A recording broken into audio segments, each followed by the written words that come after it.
George Alexandratos, come over. You not only live in shipping, but you make it lively as nobody can.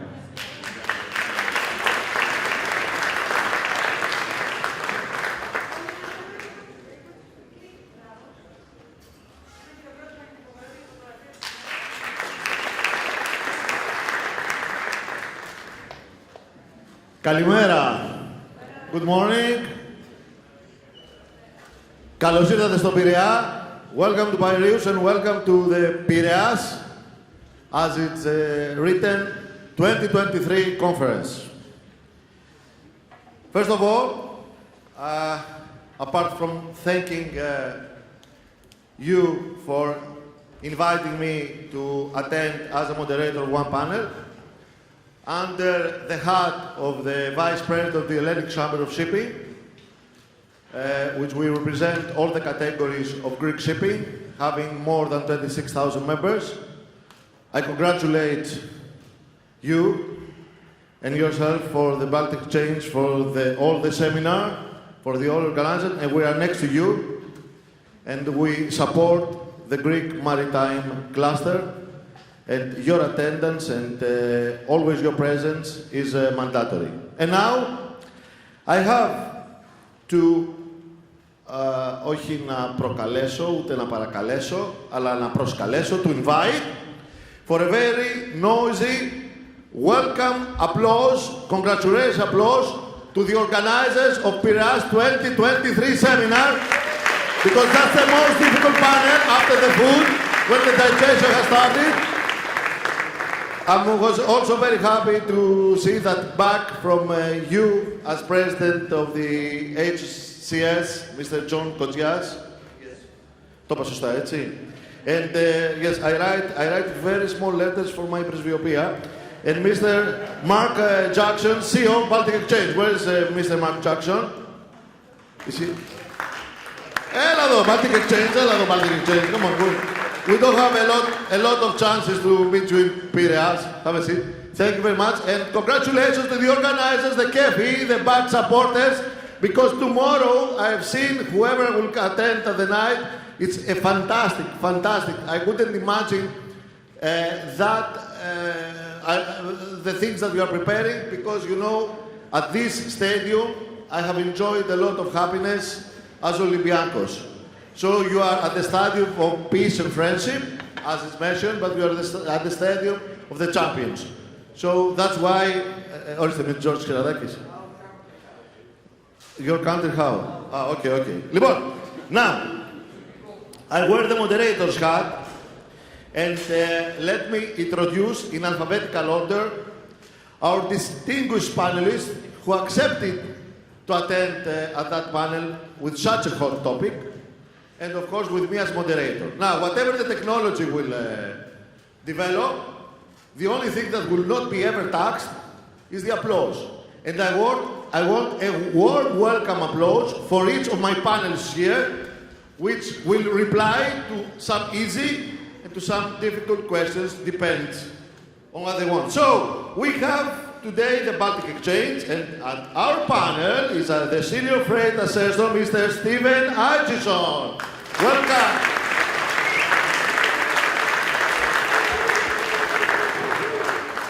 Please, we sit in alphabetical. You can sit wherever you want, but now, Swiss Atlantic is with us today, and I think the most important person is the CCO of Swiss Atlantic, Mr. Tom Berry. Welcome.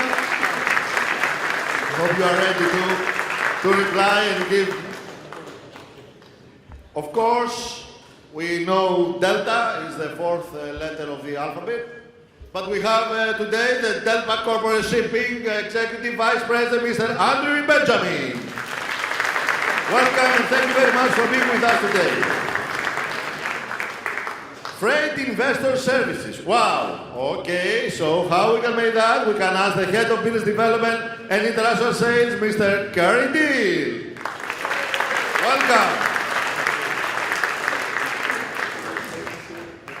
Shipbrokers, we have, again begins from Delta, but it's not Delta, it's Doric.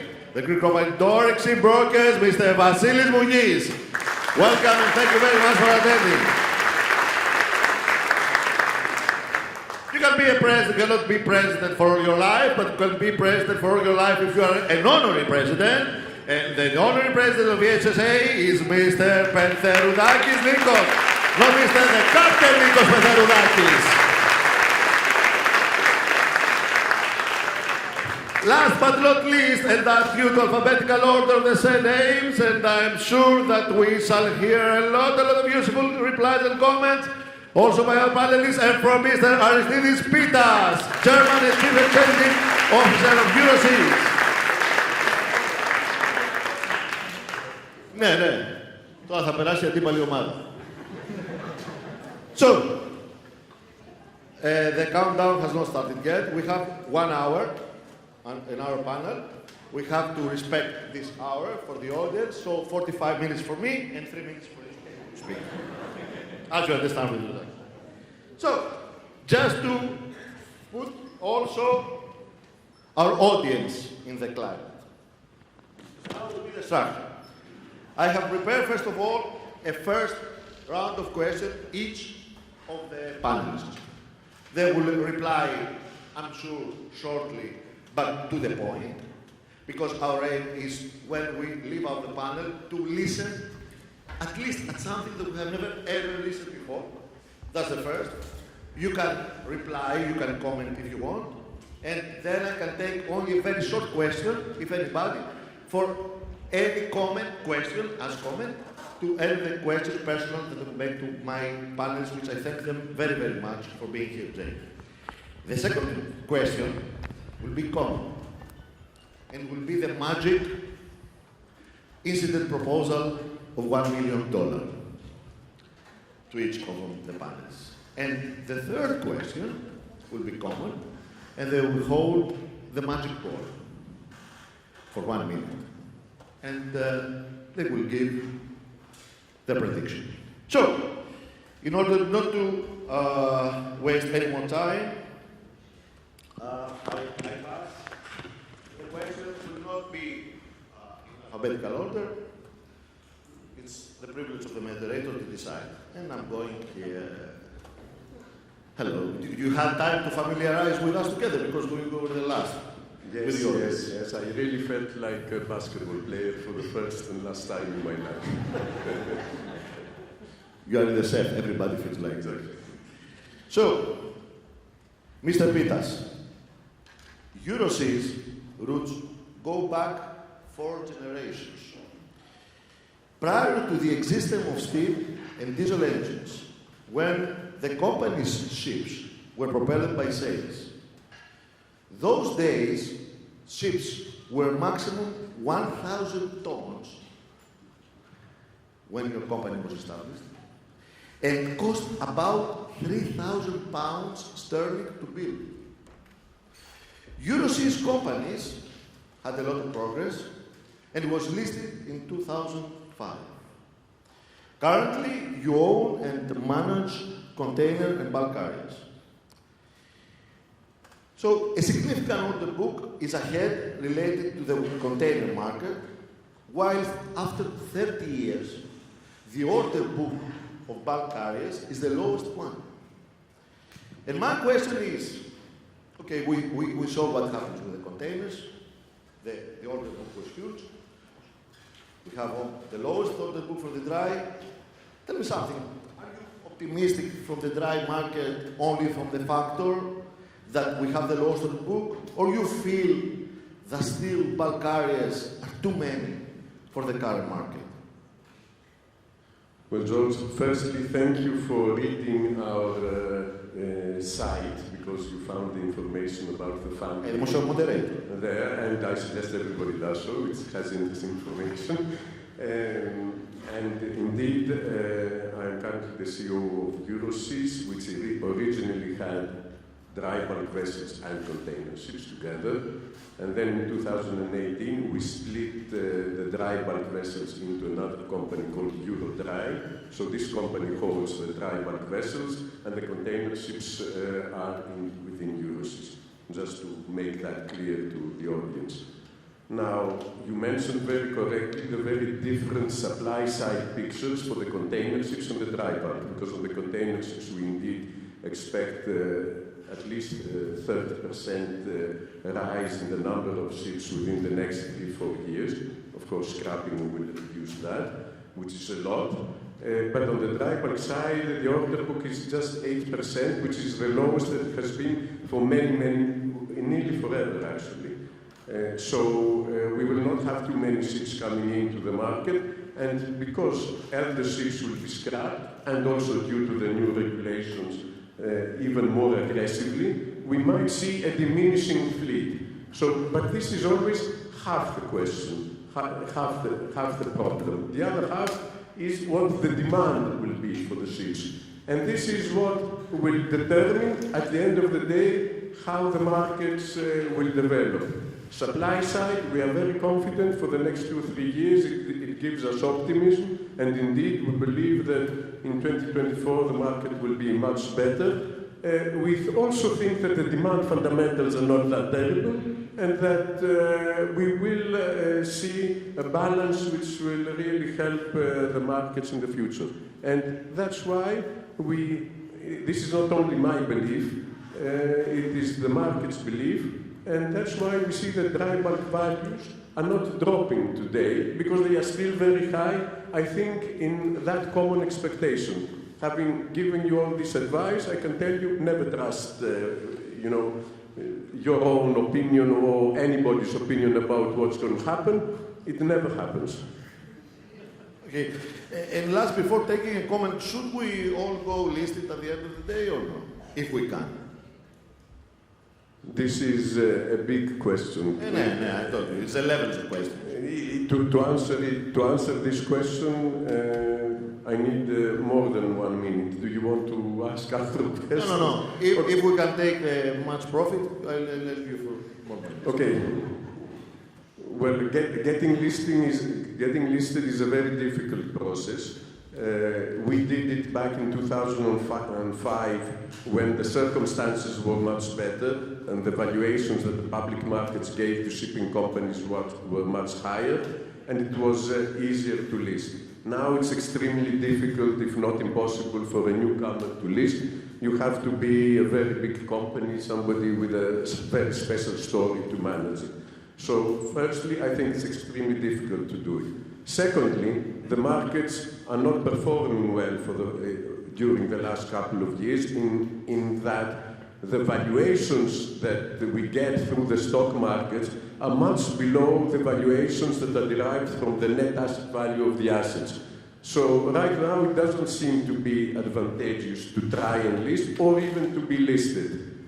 Having said that, over my journey of around 20 years of being in these markets, it has really benefited my family a lot and us a lot, because we have been able to grow a company that had 7 ships to a group of companies that controls 30 ships right now. And there have been opportunities and times where you could take advantage of being listed. But these are not existing right now. I hope and I think that they will reappear. And I think I will leave it there. Thank you very much. Thank you very much.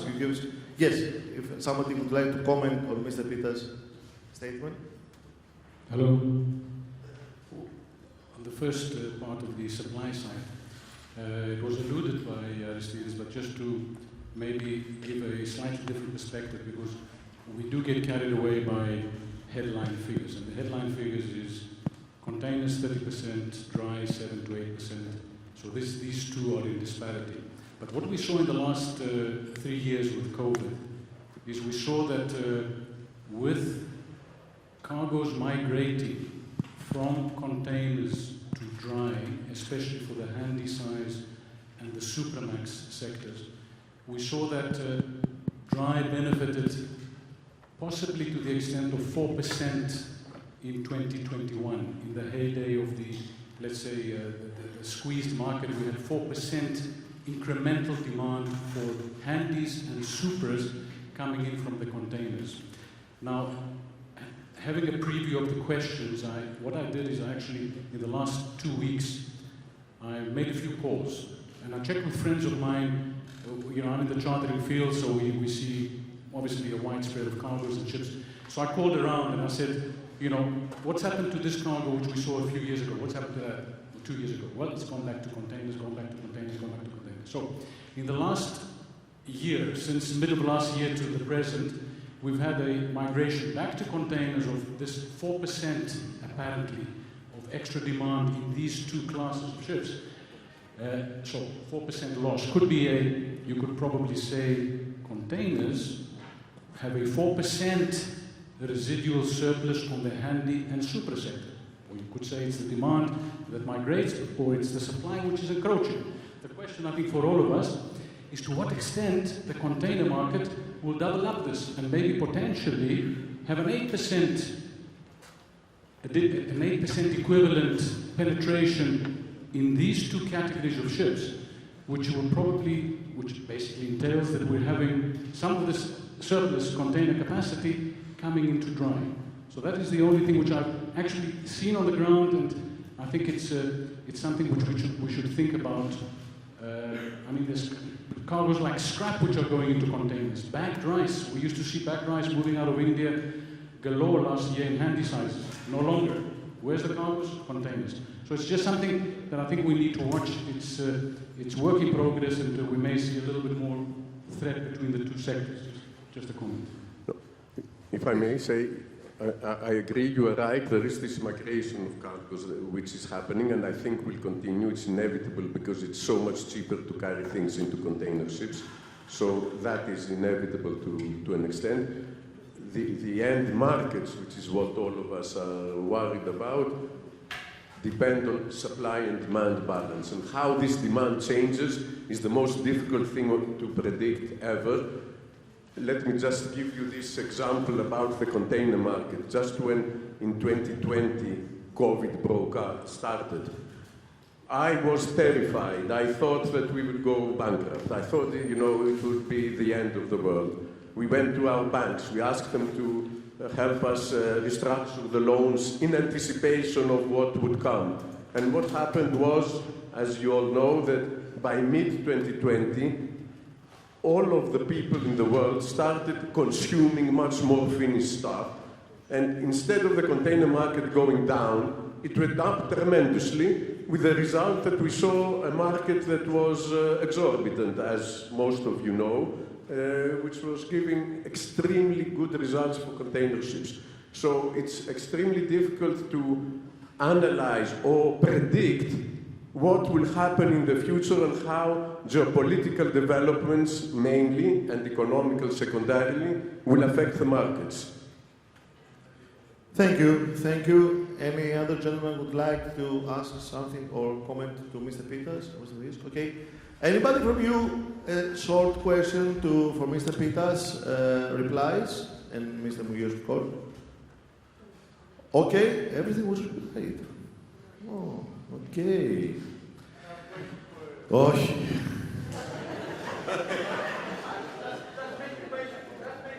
It's like the Lucas, το τελευταίο της Real είναι αυτό, νομίζω με κερδίζω.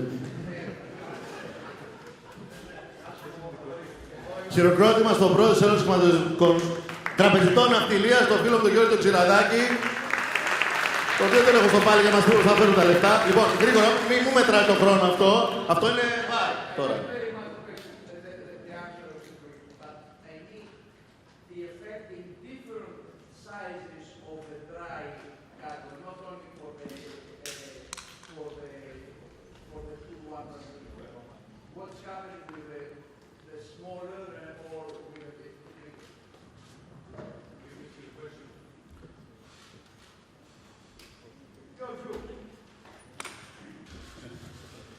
The microphone of I say the effect is mainly on the smaller vessels because the main commodities, iron ore, coal, grain, I don't think are easily going to be carried by containers.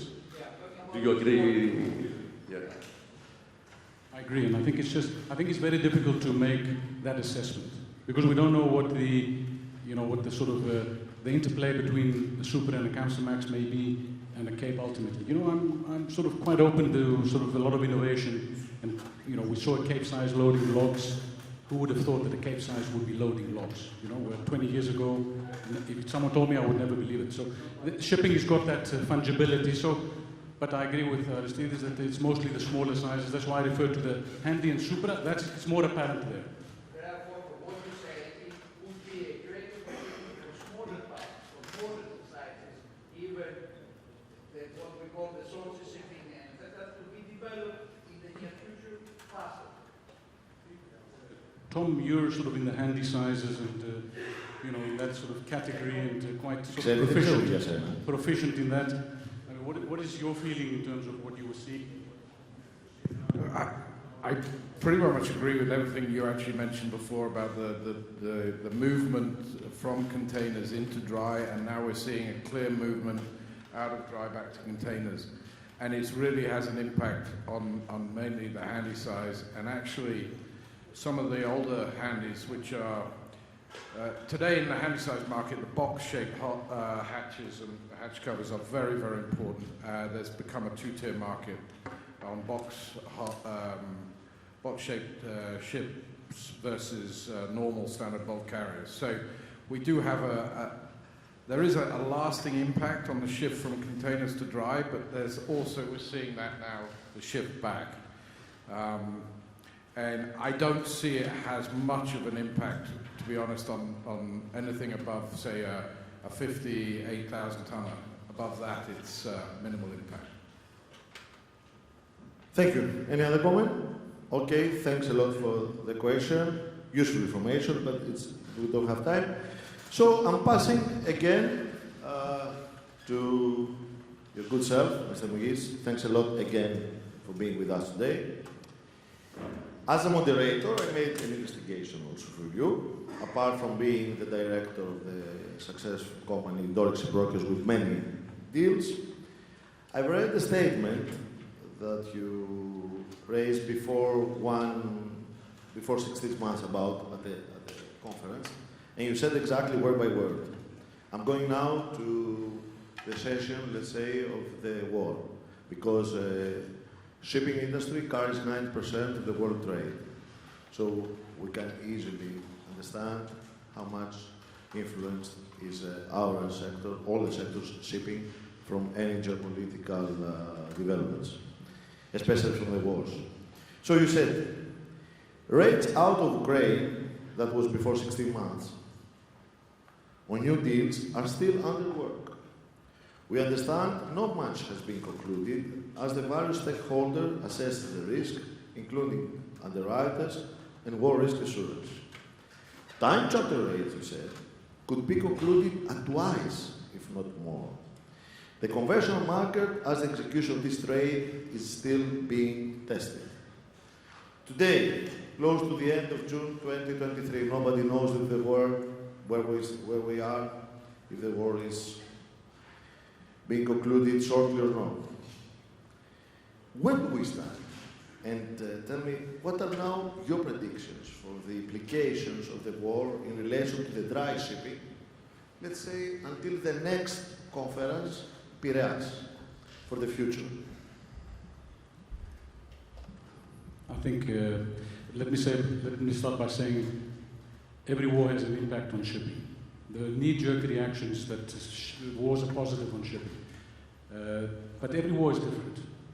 This one, so far in my assessment, has been mostly negative. It may turn out to be positive. Obviously, I'm taking out the factor of human lives, which is obviously a negative, and destruction of property. That is obviously something which is not nice to even think about. But in terms of market forces, and one can say that the war came at a time when we had the inflationary pressures from COVID, and you had the war injecting further inflation, certainly for the first couple of months, into commodity prices. So that's been a negative. You've had some changing patterns of trade.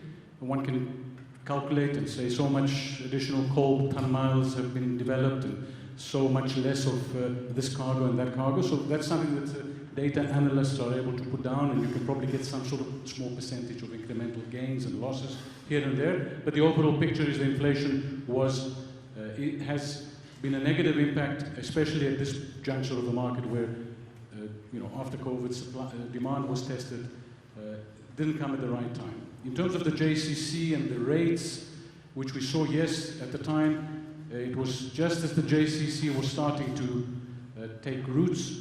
A lot of discussions were taking place. There was an allowance of traffic for a couple of months. Some owners were prepared to take the risk, others weren't. Insurance rates were up. Yes, time charter rates were concluded at twice, even 2.5 times the value of the conventional non-Ukrainian trade. And on many occasions, these durations were a lot longer because ships were caught up in the JCC for inspections. As a last point to make, the JCC now seems to have lost its relevance. The Russians are endorsing it, but tactfully they're actually not allowing it to operate, and Ukrainian wheat and grains is priced out of the marketplace. They have almost 11 million tons of the old crop stockpiled, which they're not able to sell. They're trying to ship it out of Danube, some of it, but most of the stuff is not being shipped. It's a pity, but this is the reality. Thank you. Thank you. Do we have any comments from you gentlemen? I just want to make one comment about the impact of the war, which is perhaps not necessarily very specific around the Black Sea, Ukraine, Russia. I think, overall for us, and it goes to what we were discussing earlier about global demand. We are now in a world where we're splitting into two, right? Clearly between Western Europe, America and its allies, and China, Russia and its allies. And we could potentially, if that continues to go down that route, we potentially change the whole of the trading, operating, commodity flows, processing, manufacturing. Where does it take place? We go from just-in-time inventory around the world to just-in-case, wherever that is. And so really we don't know what that impact of the war will have on demand from a macro perspective going forward. And I think that's the unknown that we're all challenging ourselves with in dry bulk as to what impact that has over the next 5 to 10 years. Indeed. Thank you. Any short question related to that topic? Thank you. Now let's go to the freight derivatives. And for that section, I selected your good self. Thank you very much again for being together with us here, Mr. Kennedy, as I introduced you. So, just to put also the audience into the small picture before replying to the question, is that I read that the freight derivatives were first traded by dry bulk shipping companies in the mid-90s. Today, they are widely used in the dry bulk sector and the tanker, and I've read that also new contracts have been recently introduced for LNG and LPG shipping. So a lot of expertise is required today to be a ship owner, in general speaking, and also a master. I was never a seafarer, but I know that today masters, I don't know if they deal with those things that they were educated or with other things in order to be a responsible master with a vessel. Other questions, we don't have a master. Let's go to your good self. So my question is, honestly speaking, do you feel, apart from your job that you want to promote, let's put everybody, we want the market to be high, but do you feel in order to cope with the unstable market, sometimes maybe we need, I have also questioned myself, we need to be more experts for the freight and commodity derivatives compared to the physical market? Maybe we have to study first and to see what's going on with derivatives, nothing to do with the physical, and then decide what we're going to do. And tell me something honestly after that, which is in relation. I feel, and I'm asking you to feel, if that, no, the easy question, I don't tell you what I feel, you tell me. Do you feel that the physical freight and commodity market lead the way as it should be, or the derivative one? Okay. First of all, thanks for having me here. There were a few questions packed into that, so let me try to address them one at a time. First of all, is hedging a necessity in today's unstable market? Absolutely. Let me get that out of the way. I mean, when you're looking at a realized Cape volatility that sits around 127% for last month, then I think the idea that anyone would go unhedged in that market would make them an extreme gambler by just sitting on the spot rates. So the hedging is an absolute necessity. But you're asking, do we need to be experts on the derivatives in order to hedge? And I think the answer is simply put, no. It's easier to trade futures contracts than it is to fix a physical vessel. In a way, it's much simpler. So I don't think you need to be an expert. What I do think you need is to be very, very aware of the futures market, of where prices are. So without not necessarily needing to be an expert in it, you need access to the flow of information that's giving you the pricing, giving you up-to-date information on volumes, giving you up-to-date information on market movements, that market color that's so important. So in a way, you can leave the expertise to brokers such as ourselves if you want, but what you do need is that flow of information. And I think that information has probably never been more widely available than it is right now. That's the interesting part. So, you know, for example, at Freight Investor Services, we now offer live pricing across our app, FIS Live, across our Bloomberg screen. I know many of our competitors are running similar systems now. So, you know, it's ironic we're sitting here in Greece, the home of democracy. I would say access to derivatives information for freight has never been more democratic than it is right now. So you have that flow of information. It is at your fingertips if you need it. And so I think that enables you probably to make the trade. You do not need to be some advanced expert in financial derivatives to do the trade, though. Thank you. Now, you also asked me a second question. Sorry. Yes, but I will connect that to my second question about the freight, and I want an advice from you. If somebody doesn't know anything about derivatives, never hedged the vessels, and if they want to charter the vessel tomorrow, let's say next week, not have time for 1 year or 2 year charter, what would you advise the steps to do? Thank you very much. So, I mean, if you're a ship owner right now and you're looking to fix out your vessel, let's say for a period, I think the first step would be to fix it out on floating rate right now, because we're sitting in a time of, relatively speaking, low freight rates. So I think people are probably less inclined to fix those rates in. And by fixing it out on an index-linked rate rather than on a fixed price for a period, the ship owner is giving himself the ability to choose when he locks in that price. So you needn't lock in a price right now if you think the rates are too low for next year and the year after. You can wait. If you believe the market's going to rebound later in the year, wait, and then choose the time by selling the FFAs, for example, when you actually lock in your own rate. And that gives you the flexibility to put on a fixed rate, to remove that fixed rate whenever you feel like it. So that would be my advice on the first step in terms of fixing a vessel. Thank you. Please, of course. Can I ask a question which you posed, but was not answered completely? Yeah. Which is, do you feel that the derivatives somehow lead the charter market, or they follow the charter market? Common sense says that there is a market, it works independently, it depends on supply and demand of cargoes and the ships that are available, so that should be leading. But there is this, in the market, this perception that derivatives and FFAs lead the market.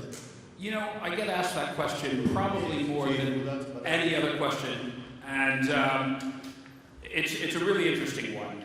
I think everyone should bear in mind that fundamentally the futures market is merely a reflection of current sentiment in the market. So, you know, of course, if sentiment is negative, particularly on certain plays and particularly for certain segments. For example, if China is looking very negative right now, then it's natural that people will have a negative view probably towards Cape Cape freight rates, right? Especially in the futures. Because the futures move faster, because it's so much quicker to trade a future, I think it sometimes appears as if they're moving first and leading the market. But that's not the case. The market's being driven by physical opinion. It just happens, I think, that that's expressed, that sentiment gets expressed more quickly on the futures. And as an adjunct to that, I also want to add, I've heard a lot of chatter lately that, the increased participation of hedge funds in the market, who now make up probably 15 or 20% of all volumes on the FFA market, is having some kind of effect in terms of leading the market. I also think that's not the case. The hedge funds may be bringing a macro view to the market, a macroeconomic view to the market, but at the end of the day, they're providing depth, they're providing liquidity to the market. This is still very much a physically dominated market. If anything, the hedge funds joining the market means the market's less likely to gap, less likely to jump around and be extremely volatile, because they may provide the other side of the trade if physical players are all coming from one side. Thank you. Yes, please. Of course. Ακούγομαι? Βεβαίως. To give you an example, Please. a practical example with figures, today's figures, I can tell you the following. I searched what was the FFAs 3 months ago, what was predicted and negotiated for today's end of June market level on Panamax, TC4, which is TC5 by now. So it was predicted to be for today 15,000, and today is about 9,000. So, do you rely on that? Do you? You don't. Do you? Do you? No, I don't, but I use them as hedging instruments. These are facts. Yeah, I think what Kerry was saying earlier on is that if you look at the FFA market, every day is changing, and it's expressing the view today of the future. Exactly. But it's expressing it in terms of people putting their money where their mouth is. So it's not me voting, it's me taking a position. So all these positions create a forward curve. Exactly, and I want to add as well that that's a very good point. But because we're such a physically oriented audience here, I want to point out that as ship owners, as ship operators, as charterers, you guys have a better and clearer view of the actual conditions on the ground, let's say, than maybe a speculative investor sitting in an office in New York.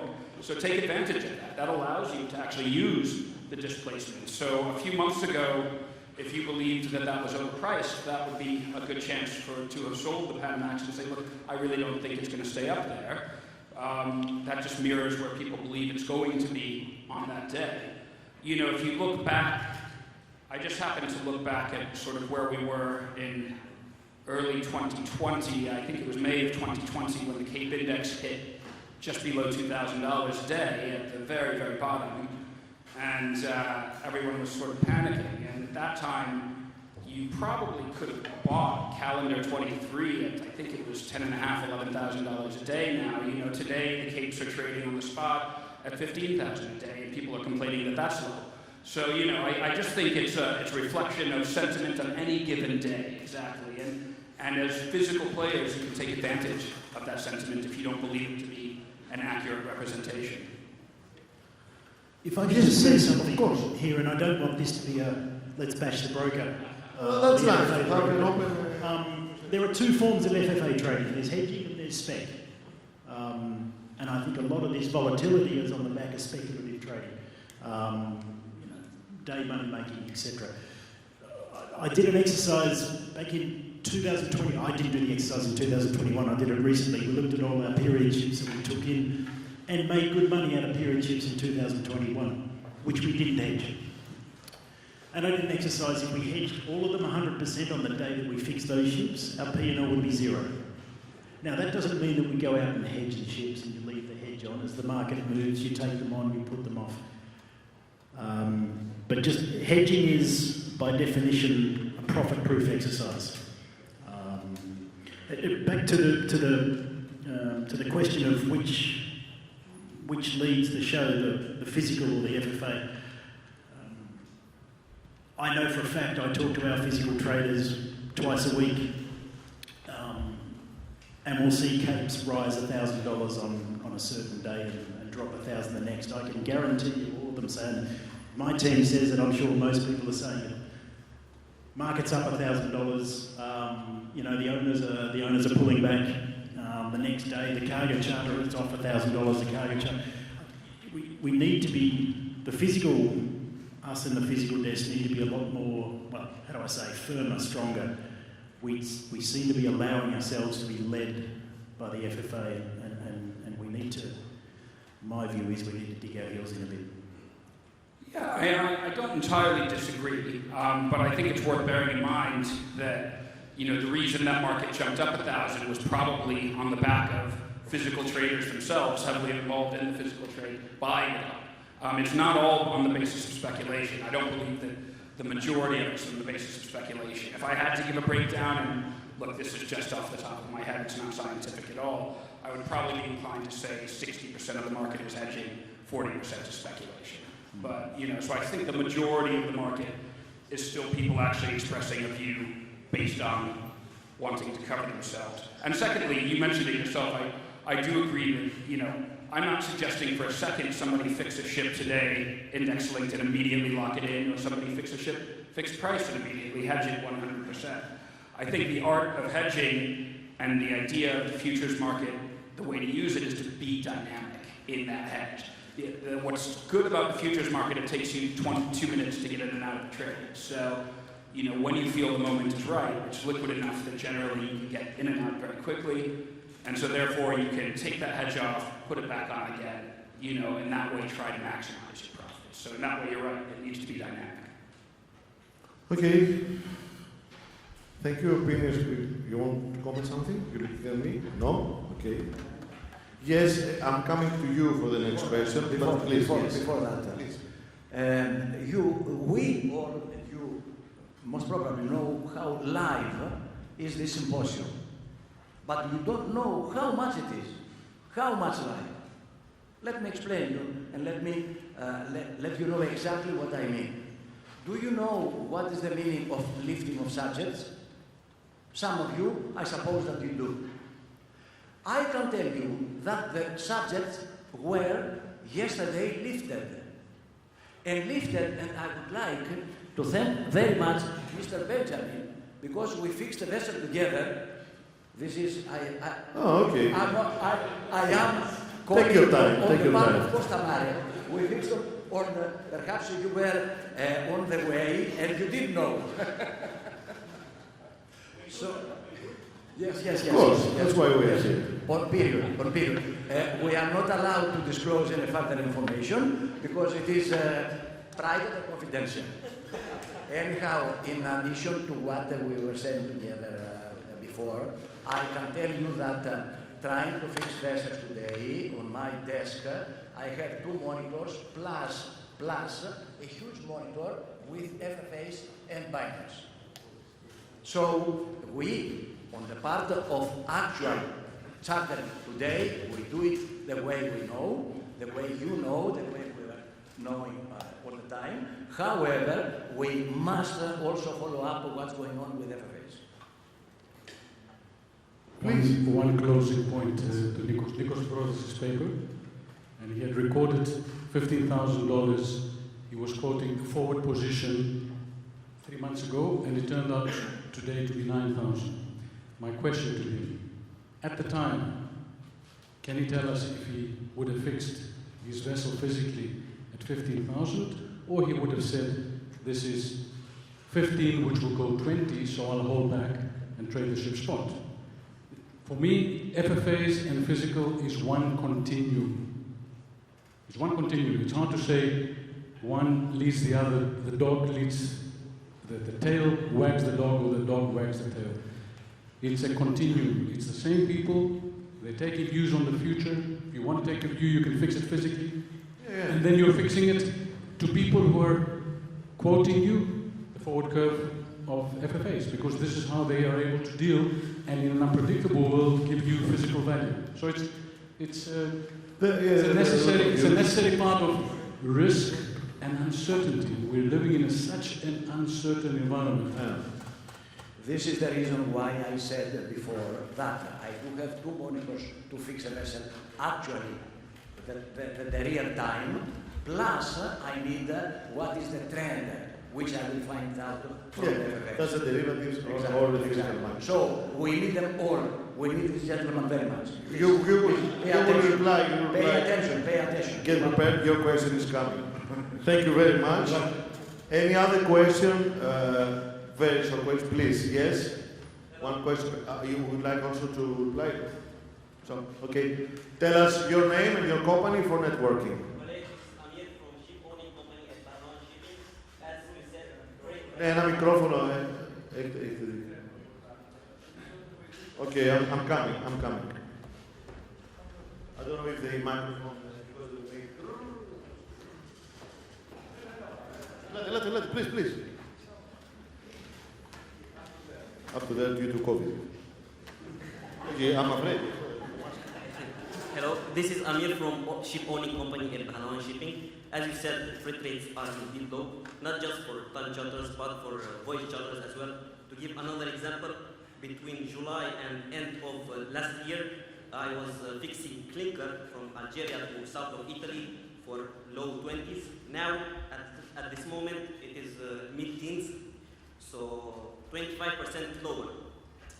My question is as follows. If freight rates are this low and S&P market vessels are very high priced, if the market is low, how can owners then evolve or make their fleets bigger if the freight rates are low and they can get profit from the freight rates maybe a little bit, but if the market is this bad, how can they evolve? Strike. Thank you. Which country you came from? Here? Oh, okay. Well, first time in Piraeus. Bravo. Well, so one short reply. Welcome. Strike, we can never make strike, but I have thought a lot of times. I guess my short reply would be that futures don't offer a magic bullet for sort of making a trade profitable. They do offer an ability to make your cash flow predictable, which can make it easier, I think, to keep that profit margin and to grow eventually a company. But there's no way to make an unprofitable trade profitable necessarily through using futures. That very rarely happens. That's not. It's just another tool in your toolbox, together with everything else that I think can be used alongside all other tools at your disposal to try and manage your risk. May I add to, in answering the question, that shipping is a business where you get losses very, very often. So you have to have a very secured and conservative balance sheets in order to manage the traps, which are many and even more than the spikes. So it's not a steady business. The FFAs try to help it become a little bit steadier, I agree, but it's still a very, very volatile business. So you all have to have deep pockets in this business. You just have to work hard, be there, because the market will surprise you when you never know that it's going to happen, and be conservative enough. Thank you. Yes, please. Just one quick note to answer your question there. Yeah, of course. Keep in mind, we're kind of thinking ship owners and charterers here. Actually, the people who give most of the voyage rates in the world are operators. And what's an operator? Is basically no asset. We have an operating company, Oceana Bulk. The major grain houses and Oldendorfs, Nordens, etc. They're all operators. What do these guys do? They give voyage rates, right? It's not typically the ship owners who give voyage rates. So they're doing that business, not looking at an asset saying this is going to cost me $6,000 a day OPEX to run it, therefore I can't do it, etc. They're looking at it and saying, what's the futures market?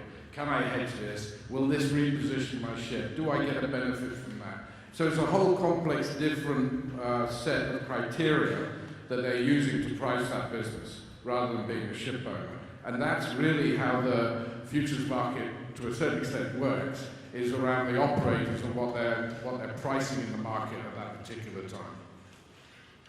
Thank you. There's a Greek statement, they say that ο Θεός σε έβλεπε να μάντευε στο μέλλον και γέλαγε. The God was observing you to guess the future and was just laughing. My opinion, I don't want to make opinions because I'm the moderator now, is that we are speaking for the market, like the zodiacs, like we are astrologists. Everybody reads the astrologists every week. Everybody saw them on the TV. Most of the people are influenced. Most of the people, they take decisions to the astrologists, but the astrologists are never responsible if they make wrong predictions. And that's the matter. Captain, I'm coming to you now formally with your question.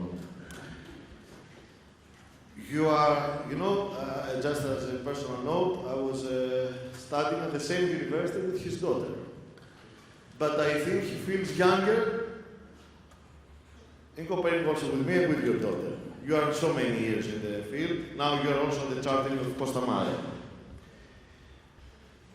First of all, tell me very quickly, when was the first charter party that you fixed as a broker? Very quickly, the year. Very quickly. Yeah.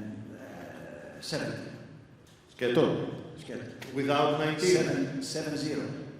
1970. 1970. No, you were very quick. May I say with whom? No. With your father. Yes. Honestly, I didn't know that. Yes. No, honestly, I didn't know that.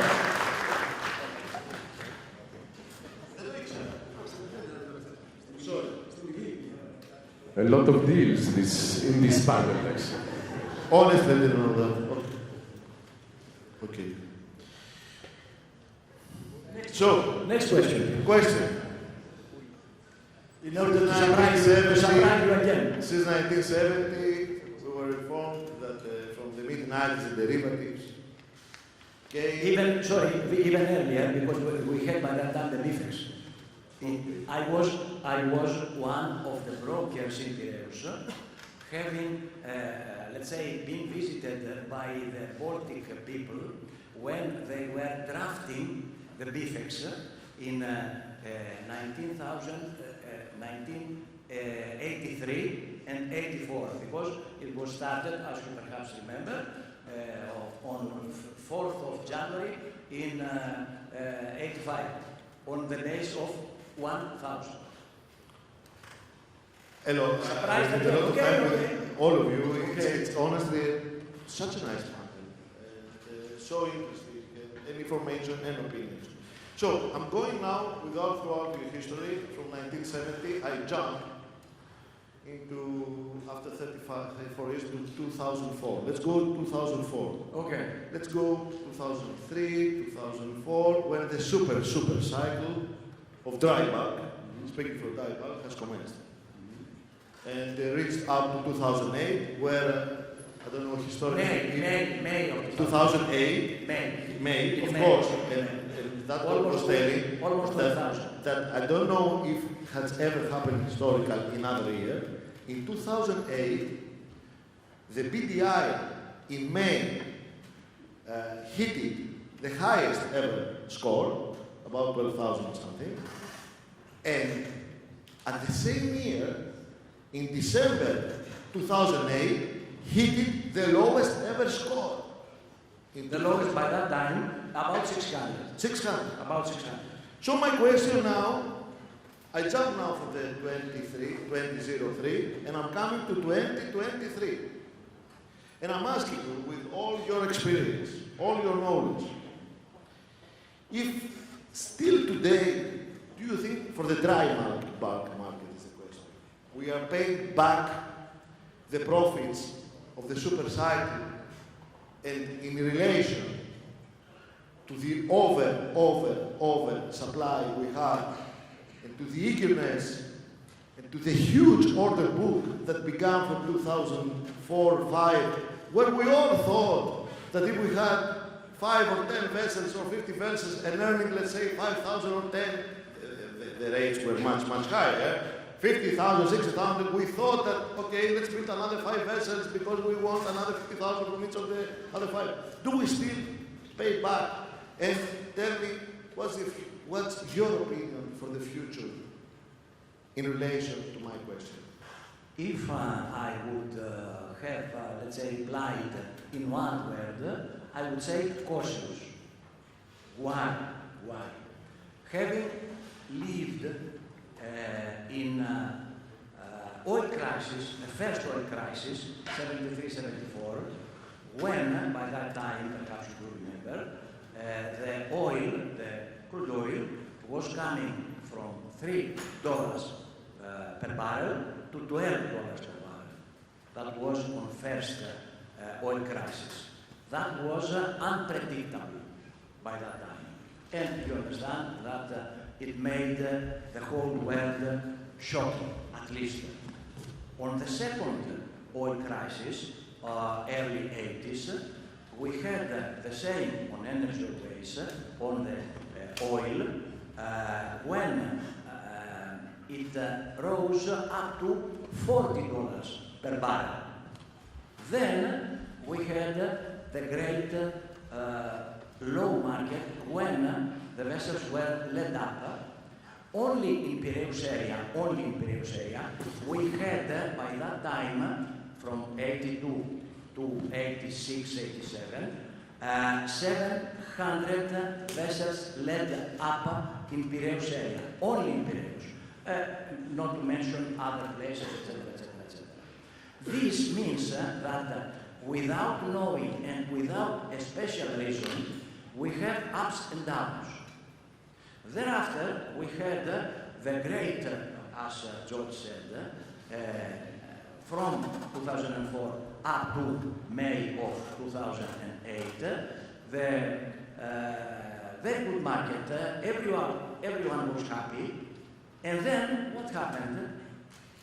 For other reasons, other than the production, other than the creating world commerce on a higher level, nothing doing with that, but with other banking, let's call it this way, reasons, the market was collapsed out of the blue. Nobody was expecting something like this.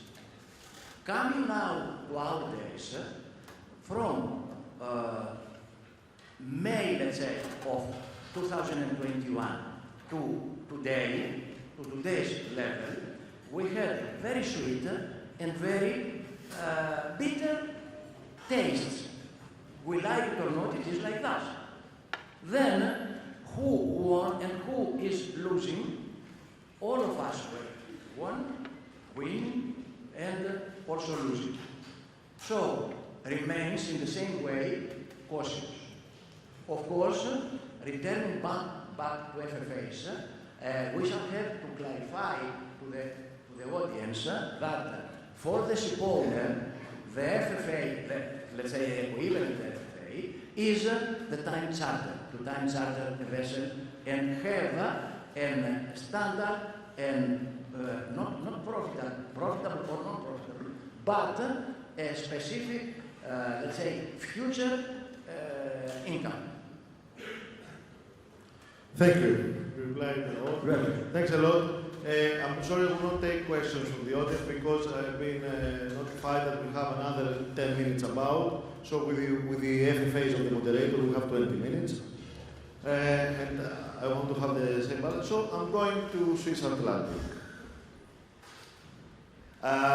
Thank you very much once again for being with us today to this panel. So I've noticed that recently you reached the 50 vessels under your management, and all of them at the dry sector. And if I'm not wrong, the sizes are the following: handy-size, Supra, Ultramax, and Post-Panamax. So I have one, this is not my major question, but basically I have a question because I have Panamaxes. Why don't you own even any single Panamax or Kamsamax? Is there any specific reason? We have in the past, and I think we will in the future. We just didn't feel that that was the right asset class at that particular time when we were ordering those at that time.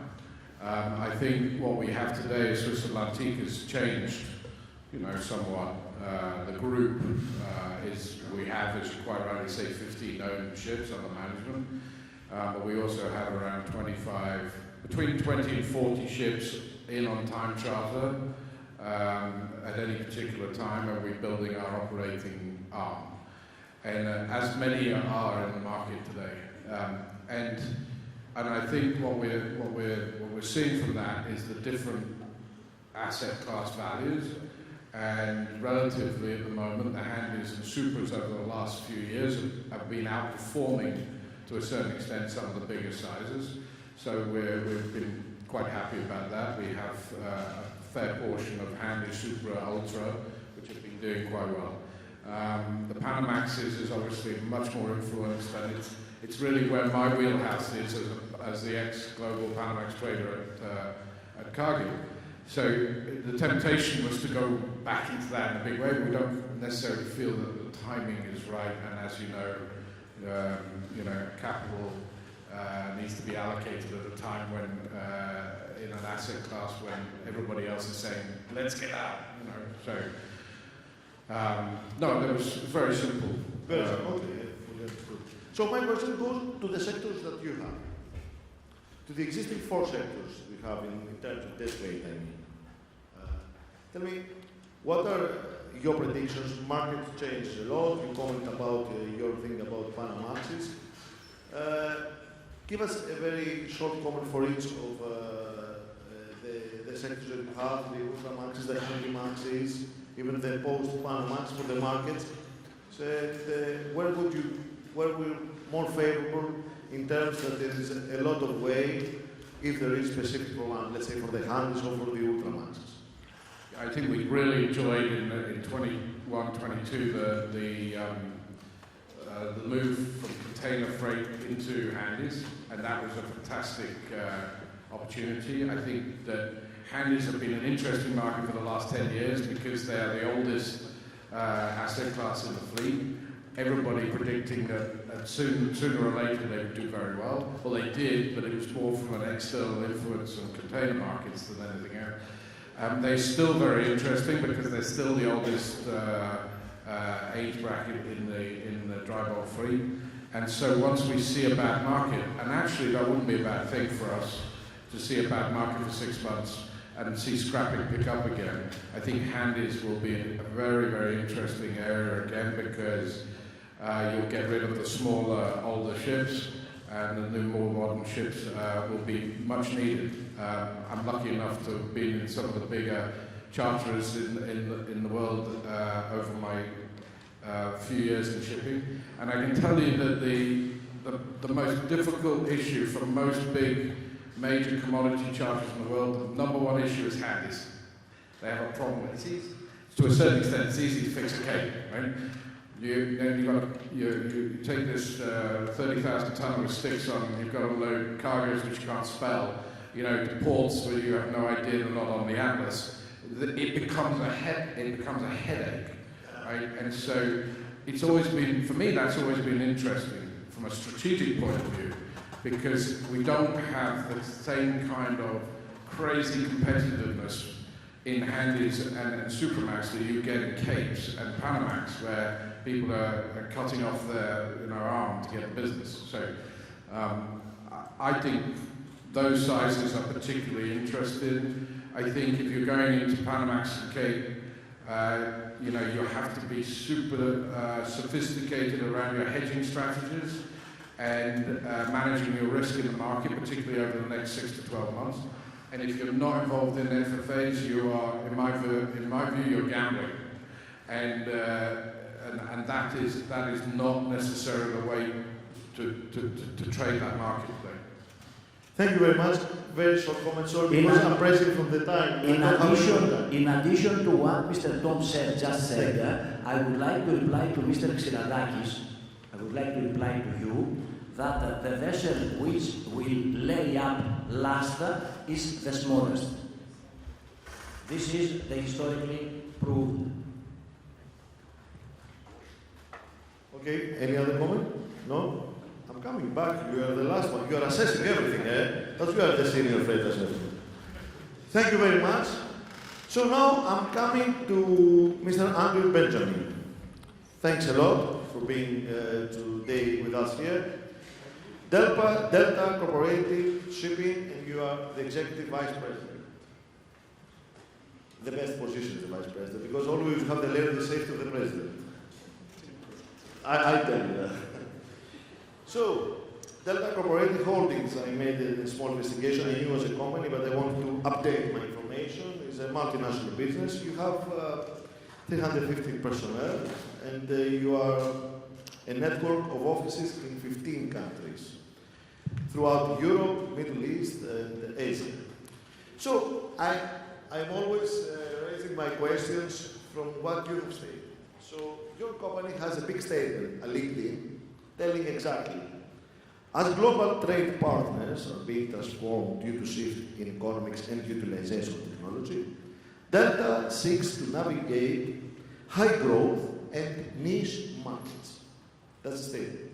So I'm asking you, Mr. Benjamin, which are the high growth markets today that you want to navigate according to Delta's and your opinion? And especially for the niche markets, which may create attractive opportunities for the near future. Which are? Thanks for the question. Let me just qualify some of the statements on that website. Delta is not just a shipping company. We have other verticals there, but I will speak to your question from the dry bulk shipping perspective. Growth areas. I think it's unquestionably China has been the story for the last couple of decades, and not for a moment will I suggest China's going to disappear, but certainly year-on-year growth is going to moderate there. But 5% of 1.5 billion people and whatever GDP it is still significant growth. So China's not going anywhere, and still remains central to dry bulk shipping. There are other areas that we anticipate to see growth, and it sort of supports the story of handies and supermaxes, certainly our view. Southeast Asia is a growth centre, manufacturing and export, a rising middle class. India has been a fascinating story of inefficiency, let's say. In April, the population of India overtook that of China. In the last 3 years, India has had the highest number of unicorns. So India is a force to be reckoned with, and with an insatiable infrastructure renewal demand. That's going to be a story in the future. The Middle East, where many shipping offices are starting to represent, is a growth area. Almost a bottomless pit of money to be thrown at infrastructure projects there. And lastly, and perhaps not so controversially, but Africa. We're already seeing an iron ore story coming out of Africa. I think Africa, or sub-Saharan Africa, discovered during the pandemic that a fractured Africa and a reliance on the rest of the world is not going to be sustainable. And I think we're going to see a more unified African nation in the future. It's not going to happen quickly, but we see Africa starting to become more and more influential as the countries within Africa collaborate more. So it's that sort of it's that area, sort of Africa, Middle East, India, Southeast Asia, that we see growth. Less so in the Atlantic as coal becomes on the nose. China, of course, but we can't get used to that 6, 7, 8, 9, whatever it was, % growth year on year. So that's where we see the growth. In terms of the niche markets, I mean, I don't want to give too many trade secrets away. They're not trade secrets. Everybody's participating in the same market, but it's in those growth areas, and it's going to be across handies and supermaxes that we see niche plays. So that's our view. Okay, thank you. You gave us a brief reply with your opinion. Any short comment?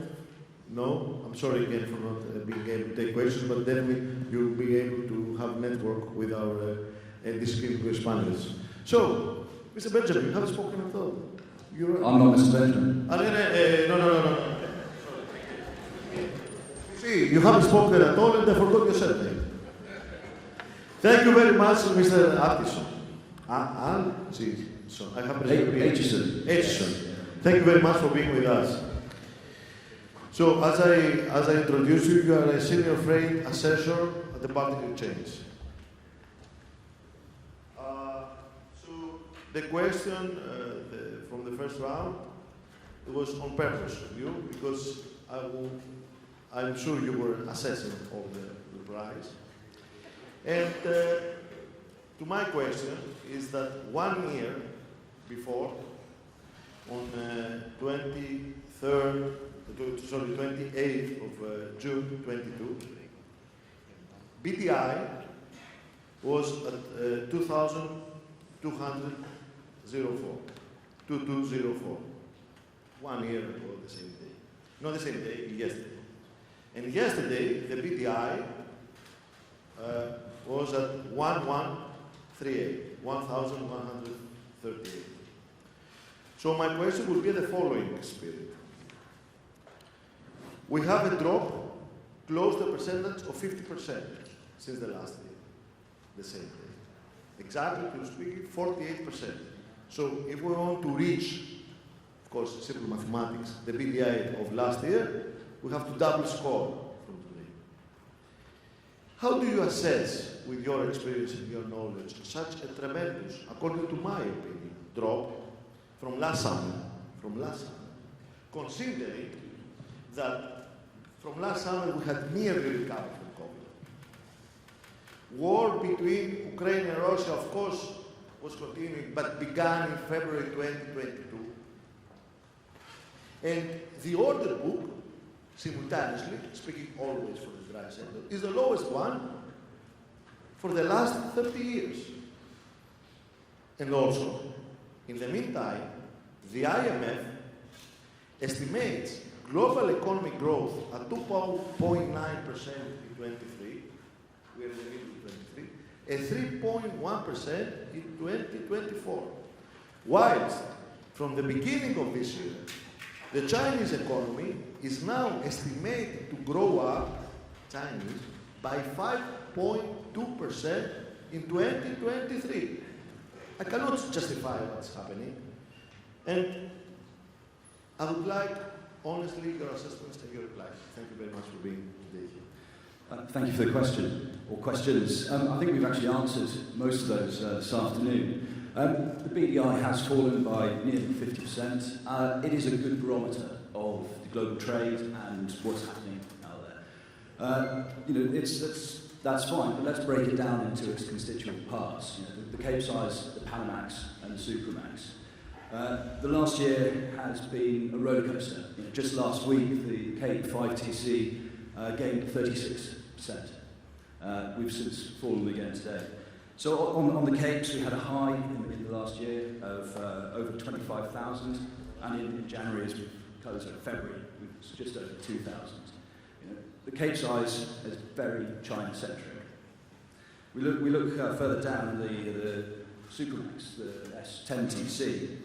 It actually had a high in May of over 31,000 last year, and yesterday was just over 8,000. So it's been a steady decline for the Supras, but it's been a roller coaster for the Capes. And I think that's the answer to the question. It's China that is the headwind at the moment for the dry bulk.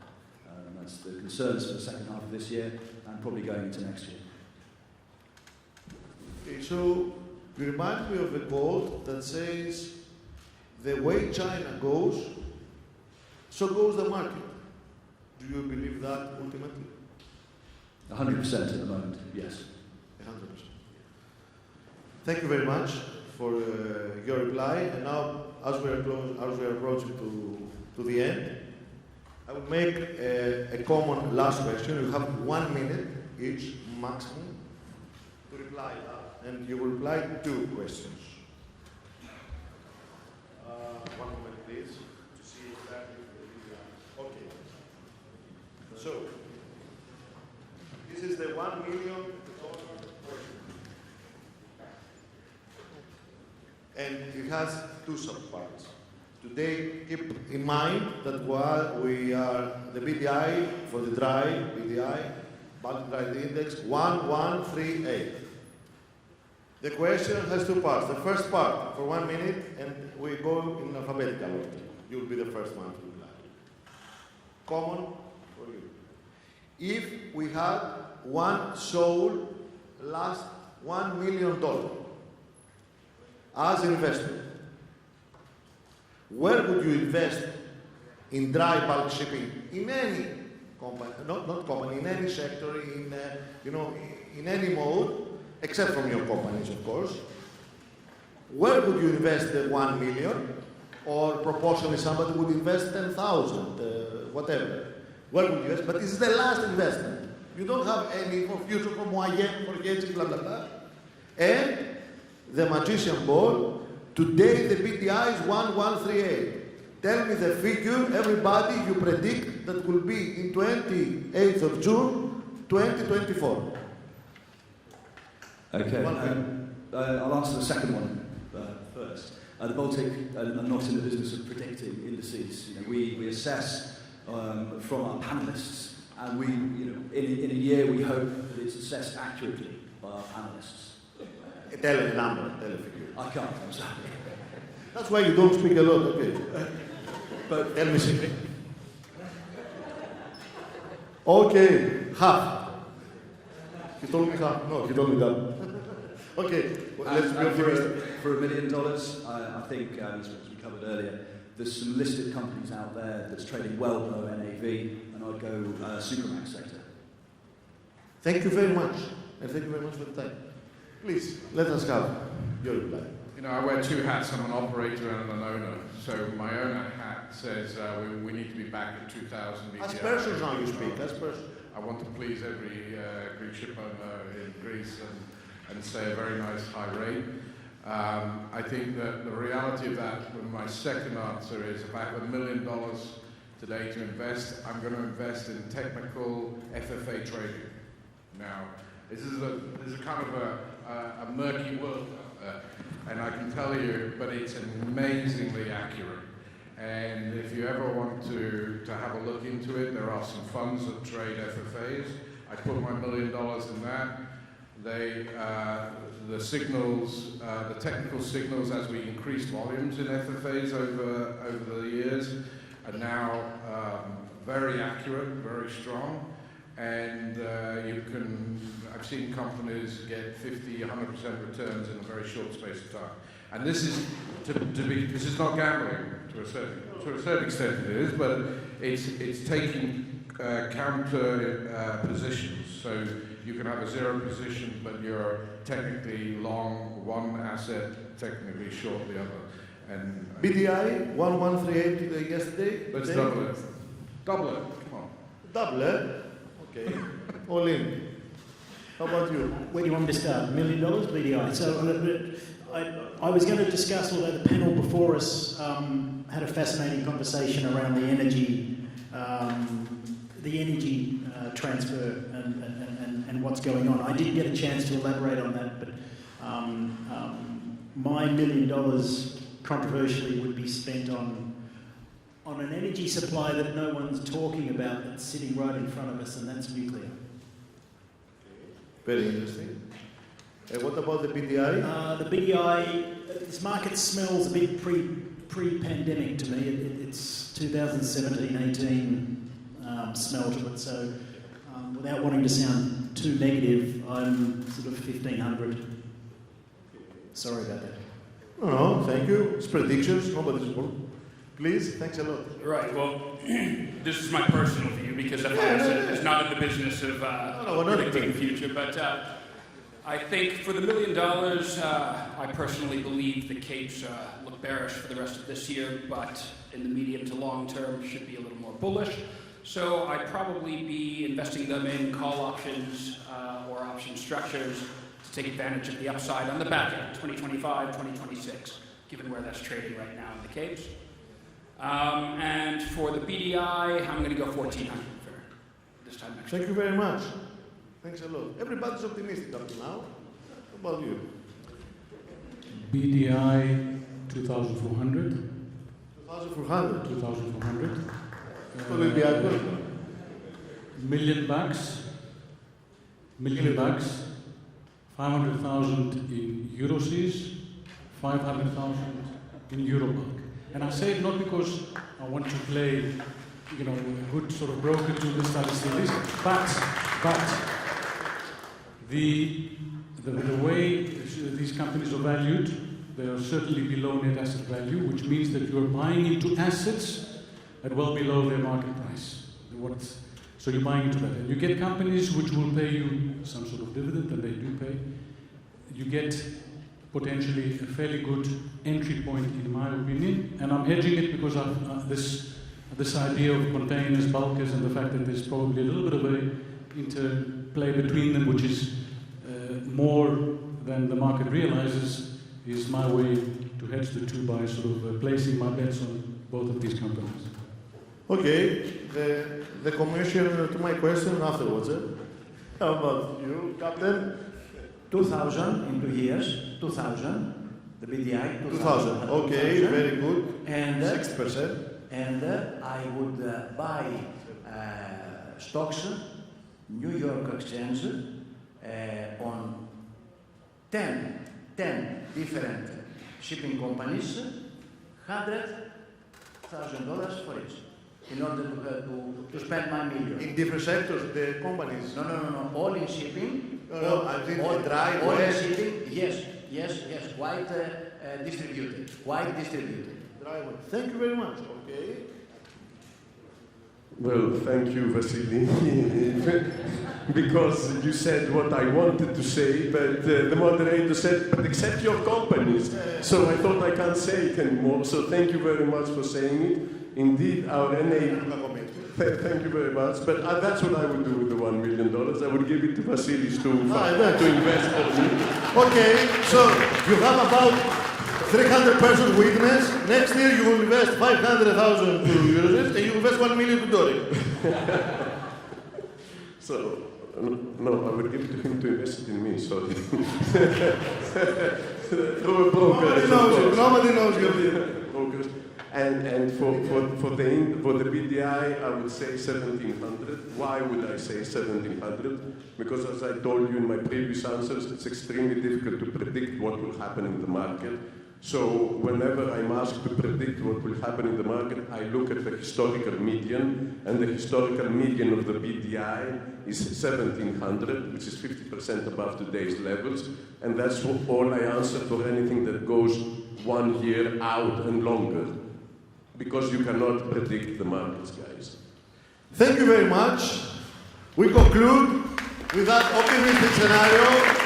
Wait, we have another 10 minutes. 10 minutes of continuous applause, and of course it will not be 10 minutes. First of all, we have to applaud our audience, because honestly, they were listening at you, at your replies, with so much attention, and of course you gave them a lot of oxygen, because it seems that a positive future is coming. So we χειροκροτάμε δύο.